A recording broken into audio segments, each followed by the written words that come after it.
It's about, I don't know, like after 2 in the morning, a little bit.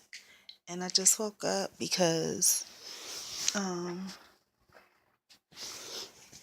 somebody was really going, it's like 2:18. Somebody was really going at it in the kitchen. Let me tell you what the experience was. I was sleeping, I had a dream. I'm going to tell you about the dream first. In the dream, um, in the dream,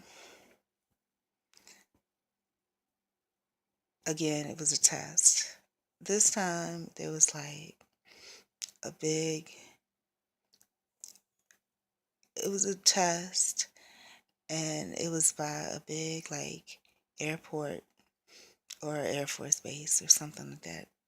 Place where planes, like, take off and land. And there was a big field and a runway, and the gate was all around it. Close by the airport was like a real ghetto community. And I got off a bus, and for some reason it was a little wet outside, like maybe it rained earlier. Like it was raining, it was like a heavy downpour, didn't stop. And I got off a bus that ended like kind of in a cul-de-sac by the airport.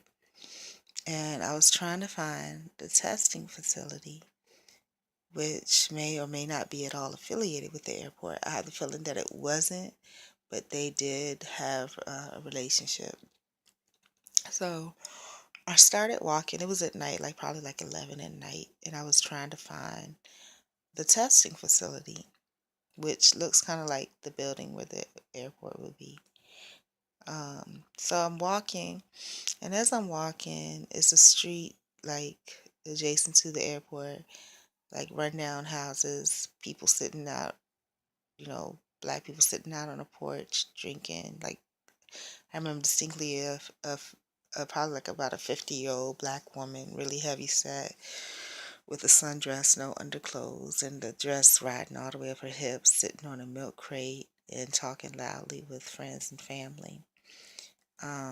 And just rows of houses like that, like maybe three or four. As I walked past one, there was a young man, um,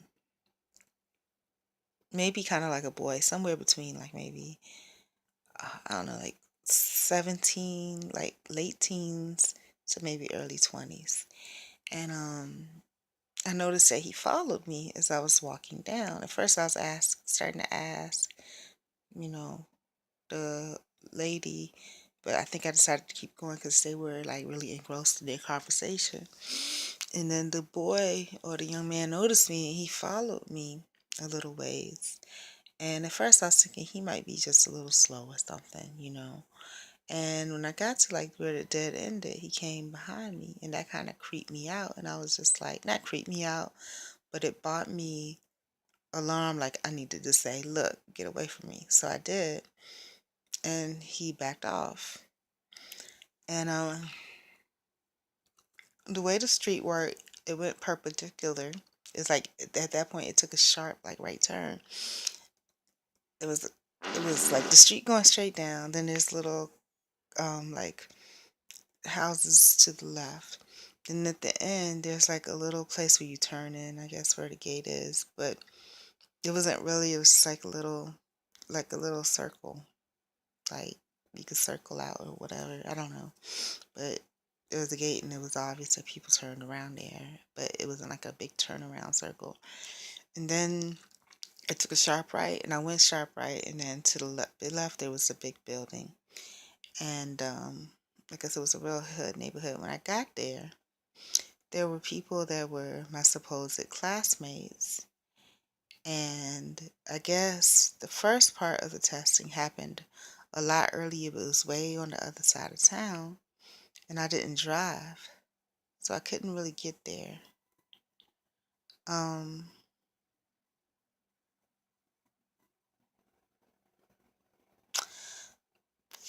then I remember asking them, did you guys go to the other testing? Blah, blah, blah. And they really didn't want to say anything, but the feeling that I got was like, that's our business. Why weren't you there? Like, you, like basically maybe they knew that maybe I needed a ride, but, basically they were saying that that's their business and whatever. They didn't say that, but that was the kind of feel about it. Like, not in any mean way, but just kind of matter of factly. And, I just forgot some pieces of it. But then the people that were at the site, they were like former co-workers, kind of. Like, I remember one girl from the big job in Lauderdale. I remember one guy from like 20 years ago. They were like call center, like from the call center. And again, I get the feeling like it was a test for like, I don't know, like lack of a better thing, maybe FBI or something. I don't know, but that's what the test was, like, for something official. And I don't know why I was involved. I don't know what the situation was, but um, again, the feeling was it was something official that we signed up for, and that's why we were testing.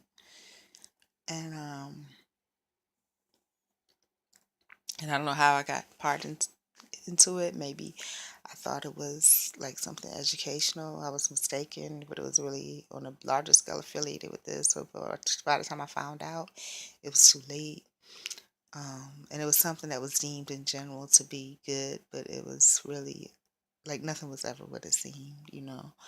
And so, there was a couple guys that I recalled from different workplaces, but in the dream, but this is outside of the dream, looking back into it. I think in the dream, it was just supposed to be that was the place.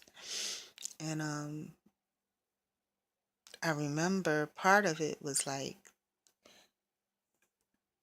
a band, and we had a part in the band, and for some reason there was somebody else that was doing cymbals, or no, it was a cymbal, it was a gong or something. And it wasn't just like a one-time boom gong. It was like repeatedly throughout the performance. And I really didn't want to do that. Somebody else was doing it. And I think originally I was supposed to be doing something else, but because I didn't show up for the first thing, that's kind of, they were just like, do that. And I was kind of pushed off there anyway, because I don't think they really, again, connected with me. So they're just like, whatever, put it over there.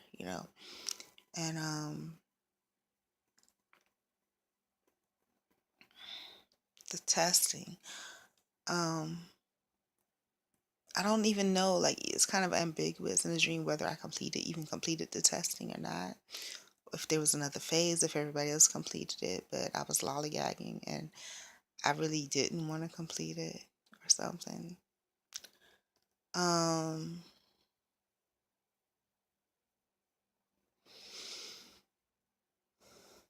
so there was a guy there that I kind of liked, and when I say liked, I don't mean in any inappropriate way, but I kind of had I felt more comfortable. For some reason, I was more comfortable, and no good reason.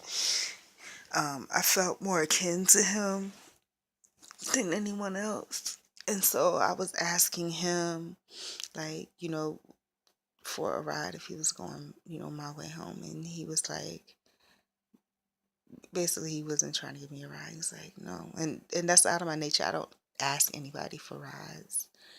Um, so that's just out of my nature. But in the dream, I did. Because I think in the dream there was a real need because the neighborhood was dangerous. By the time we got out of testing, it was like 3 in the morning, and I was far, far from home. And he wasn't. I got the feeling in hindsight that he really didn't want to do anything, and he have anything to do with me because he could see that I was not going to succeed. That there was something that was going to happen. He didn't want to be anywhere around it when it did, or any part of it. The girl, short Hispanic girl. I think at first it was a black girl, but it turned out to be a short Hispanic girl, and she was the one that actually gave me a ride, close towards home. and the dream ended before I could finish everything. But when she gave me the ride, um, we were talking, and like usual thoughts and conversations where I was like saying, "Oh yeah, I was just going on," and she really was just trying to get me home. And she did something like this, but she was really fanning a bug, and I thought she meant that. And it was at the time when I was like, "Yeah, I'm doing okay," and I thought she was trying to say, "Yeah, it's kind of shaky as far as being stable." And my time is almost up, so I got to do a part two. So it's coming up in a minute.